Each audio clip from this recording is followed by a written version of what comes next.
Alors, si vous passiez d'un tableau Google Sheets à sa version InDesign, synchronisée aussi rapidement que cela, ça vous tente de savoir comment j'ai fait? Allez, je vous explique. Dans un premier temps, c'est un concept de connexion à distance ou via un fichier local, et ce script, en fait, peut s'exécuter plusieurs fois, et en fonction du nombre de fois que vous l'exécutez, il va y avoir des comportements un petit peu différents. Par exemple, si je le réexécute alors que les données ont été transférées, eh bien, il va me proposer soit de mettre à jour les données. Entre-temps, vous avez modifié votre tableau à distance dans Google Sheets, et vous voulez que ces informations reviennent mettre à jour ce tableau InDesign. Vous pouvez également complètement déconnecter et repartir de zéro, ou alors vous pouvez tout simplement éditer, c'est-à-dire revenir à l'état initial où les champs de ce tableau étaient tout simplement mappés à la base de données. Donc le point de départ, vous l'aurez compris, ça va être de concevoir justement un tableau de cette sorte. Alors avant cela, je vous explique justement le cœur du réacteur. Le concept, c'est que vous allez avoir un tableau Google Sheets en fait qui va piloter les données qui vont simplement être coulées à l'intérieur d'InDesign. Ce n'est pas InDesign qui va justement prendre la main. Alors, ce tableau, vous voyez qu'il est un peu particulier puisqu'il va contenir des informations avec des ruptures. C'est par exemple ici les familles, boulonnerie, électricité, outillage.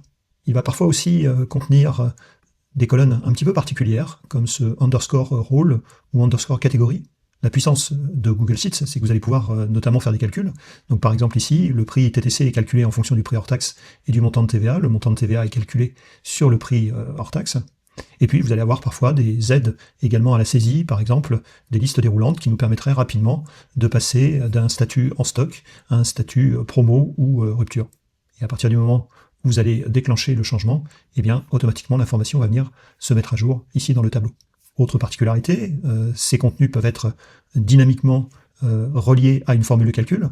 Par exemple, eh bien, pour avoir ce statut de premium, il faudrait que le prix unitaire hors taxe soit strictement supérieur, par exemple, à 10 €. Donc à partir du moment où ce produit va justement passer cette tranche, eh bien, automatiquement, vous voyez qu'il passe en premium. Donc dans InDesign, il est compliqué de faire ce genre de choses. Donc le point de départ, ça va être justement de faire ce type de tableau avec, à nouveau, la particularité de ces colonnes-ci, puisque ces colonnes vont aussi vous permettre eh bien, de piloter indirectement des feuilles de style, notamment des feuilles de style de cellules. Alors ensuite, comment va s'opérer cette liaison? Je vous disais en introduction que vous pouviez avoir un lien ou éventuellement un fichier local. Donc ce lien, vous avez dans Google Sheets la fonction ici « Partager, publier sur le web ».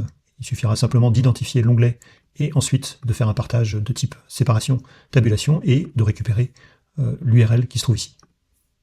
Ou alors, eh bien, classiquement, vous générez un fichier en dur et vous venez tout simplement télécharger un fichier .tsv en valeur séparée de tabulation. Ensuite, dans InDesign, comment préparer également cette fusion? Pour que votre tableau ressemble à quelque chose et que vous puissiez traiter des données dynamiquement, il va falloir, par exemple, créer et mettre en place des feuilles de style de tableau, des feuilles de style de cellules. Alors celles-ci sont un peu particulières puisqu'elles vont notamment, au final, eh bien, formater, en fonction par exemple du statut, eh bien, le tableau en question une fois qu'il sera transmis à InDesign. Vous aurez en complément également, puisque ce script est compatible avec cela, des feuilles de style de caractères. Donc dans certains cas, eh bien, ces feuilles de style de cellules peuvent être synchronisées avec une feuille de style de paragraphe. C'est par exemple ici des textes blancs ou des textes courants qui vont être en noir. Et dans certains cas, on expliquera justement dans quel cadre vous pouvez y faire appel, eh bien, il y aura encore justement cette option d'aller chercher des feuilles de style de caractères. Si vous avez besoin également de vous organiser, eh bien, sachez également que ce script peut s'adapter en fonction d'un besoin de venir, par exemple, créer des répertoires. Ici, le répertoire statut va intégrer un certain nombre de feuilles de style de cellules, voilà, qui sont bien rangées, et donc ça va vous permettre rapidement d'identifier les éléments qui vous intéressent. Alors cette suite fait partie d'un package global qui contient 2 scripts. Le premier va être un script pour mapper les champs, donc même chose, ce sera une connexion locale ou une connexion distante. Et donc ici, eh bien, vous allez récupérer l'intégralité des colonnes du tableau Google Sheets, et par exemple, eh bien, pouvoir rapidement compléter les données de votre tableau en venant tout simplement ici double-cliquer sur l'entête de colonne et cliquer ensuite sur ce bouton pour pouvoir l'intégrer rapidement. Donc là, pas d'erreur de saisie puisque c'est l'intitulé exact que vous récupérez. Ensuite, eh bien, il y aura le deuxième script qui est le cœur en fait de l'outil.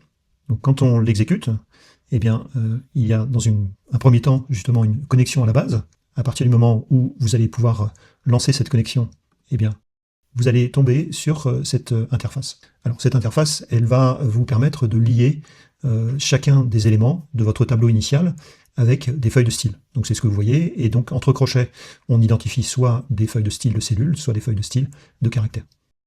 Je ne sais pas si vous vous souvenez, mais dans le tableau initial Google Sheets, il y avait justement des colonnes avec underscore et puis un nom. Quel que soit le nom, l'important c'est le underscore.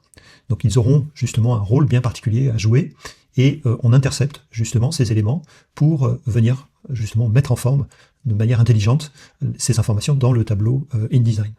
Par exemple, ce qu'on aura besoin, c'est de faire des ruptures dans ce tableau en fonction, par exemple, donc des intercalaires, en fonction, par exemple, d'un champ qu'on va identifier. Donc ici, on va aller identifier, par exemple, le statut, donc le rôle intercalaire, avec une feuille de style de cellule qui va justement pouvoir être intégrée et qui va s'occuper de la mise en forme. Donc dans le dossier qui se trouve ici, à gauche, statut, eh bien vous allez chercher la feuille de style intercalaire.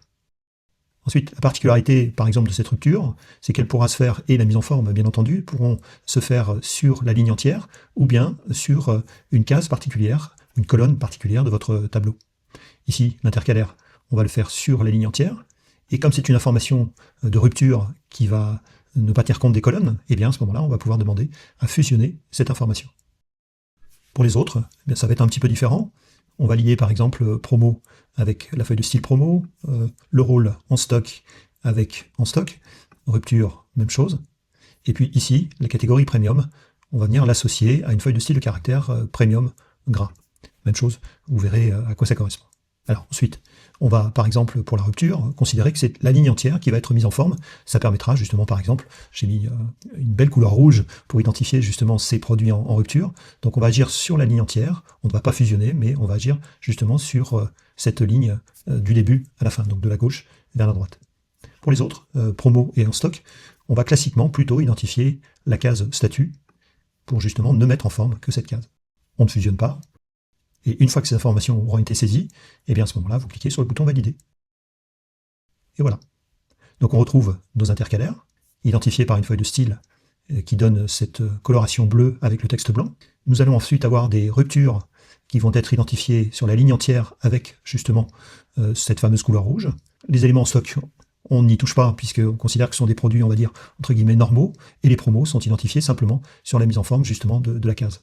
Alors vous constatez également que dans le tableau, par exemple, sur la référence ici 018, eh bien, on a une mise en forme un peu particulière. Ce n'est pas un bug du tableau, c'est tout simplement cette feuille de style de caractère dont je vous ai parlé, Premium Gras qui est ici, qui va venir justement mettre en évidence eh bien, des éléments qui sont associés à une catégorie Premium. Vous vous souvenez, ce sont les produits qui ont un prix hors taxe supérieur strictement à 10 €. Eh bien, ils sont identifiés dans le tableau, justement, par une mise en majuscule, alors que les autres restent en minuscule. Mais dans certains cas, vous pourriez avoir, là c'est pas le cas du tout, mais on va provoquer justement une mise à jour, vous pourriez avoir les deux, c'est-à-dire à la fois un produit qui est premium, et puis un produit qui est en rupture, c'est-à-dire cette couleur rouge que vous aurez sur la totalité de la ligne. On va par exemple prendre cette référence 018 justement comme exemple. Alors il se trouve que là, ce produit correspond justement à cette valeur qui est supérieure à 10 €, mais par contre elle est en promo. Eh bien nous allons retourner dans le tableau d'origine, on va identifier justement la référence, elle se trouve ici, donc on a bien un produit qui est supérieur à 10 €. Par contre, eh bien, donc ça lui donne la catégorie premium, par contre il est en promo, donc on va le mettre en rupture, et on va retourner ensuite dans InDesign. Alors comment est-ce que vous allez pouvoir justement constater cette mise à jour? C'est tout simple, vous réexécutez le script de départ. Et là, à ce moment-là, il va identifier le fait qu'il y a déjà eu un coulage de ce tableau et des informations de Google Sheets, et donc il va vous proposer justement de mettre à jour le tableau. Si vous êtes complètement planté, vous faites éditer le gabarit, et à ce moment-là, vous repartez de l'étape numéro 1 que l'on a vue au tout début. Ici, je vais provoquer une mise à jour. Et on constate que la référence 018 est bien passée en rupture, donc elle est bien rouge, et vous voyez que l'intégralité de la ligne a été traitée en majuscule, donc on identifie par ce biais-là eh bien, ces deux comportements. Nous allons passer ce produit en produit non premium, je vais ici baisser son prix, à 9,99 €. Et vous voyez que tout de suite, eh bien, la case premium et l'intitulé ont disparu. Je profite d'être dans ce tableau également pour vous expliquer à quoi servent justement ces informations de type intercalaire. Eh bien, c'est à nouveau la preuve que ce champ underscore roll va être intercepté par le script et va dire ça, c'est une rupture justement dans le tableau. Alors attention, pour obtenir ces informations, il faut savoir que les informations dans InDesign sont coulées dans l'ordre où elles apparaissent à l'intérieur de Google Sheets. Donc ça veut dire que si vous voulez mettre en place des intercalaires, eh bien, il faut absolument que vous ayez au préalable trié les informations. Et il s'agit d'un vrai tri, un tri qui se fait justement par le biais, non pas d'une vue que vous auriez créée, mais réellement d'une plage que vous aurez triée grâce justement à cette option avancée de tri de plage dans Google Sheets. De retour dans InDesign, on va surveiller à nouveau cette référence ELEC 018. Je réexécute, je mets à jour. Alors si l'information ne s'est pas mise à jour, il y a en fait une temporisation, puisque Google Sheets ne va pas envoyer la mise à jour tout de suite. Il y a souvent 30 secondes à 1 minute, en fonction du taux d'occupation des serveurs de Google, pour que cette mise à jour réellement ait lieu. Donc le comportement qu'on attend, c'est un texte en minuscule, mais par contre toujours marqué justement par cette couleur rouge. Alors ici, si le tableau plante, ça peut arriver, rien n'est parfait dans un monde imparfait, et on va pouvoir à ce moment-là provoquer tout simplement l'édition du gabarit. Et à partir du moment où les statuts de toute façon sont ancrés dans les rôles, vous allez voir que écraser les informations n'a pas forcément beaucoup d'incidence, puisque là, aucune mise en forme en dehors des mises en forme dynamiques ont été faites dans ce tableau. Donc, comme je recommence du début, il faut que je remette en place la connexion, que je remette également les mêmes informations qu'au début. Je valide.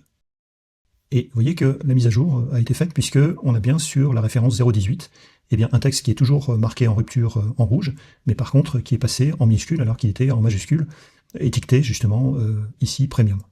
Alors, une dernière chose, on ne va pas le faire ici puisque ça bouleverserait trop de choses et cette démonstration serait un poil trop longue, mais à tout moment, bien entendu, vous pourrez étendre le nombre de colonnes dans votre tableau, par exemple rajouter des colonnes supplémentaires. Il faudra simplement revenir à l'étape numéro 1, qui est ici d'éditer, pas l'étape numéro 1, mais l'étape d'édition du gabarit, puisque vous allez recommencer de zéro, et donc il va falloir faire à nouveau appel au script pour venir justement remapper le ou les champs supplémentaires, puisque vous aurez modifié votre tableau d'origine. Alors, qu'est-ce que vous pensez de cet outil? Sympa?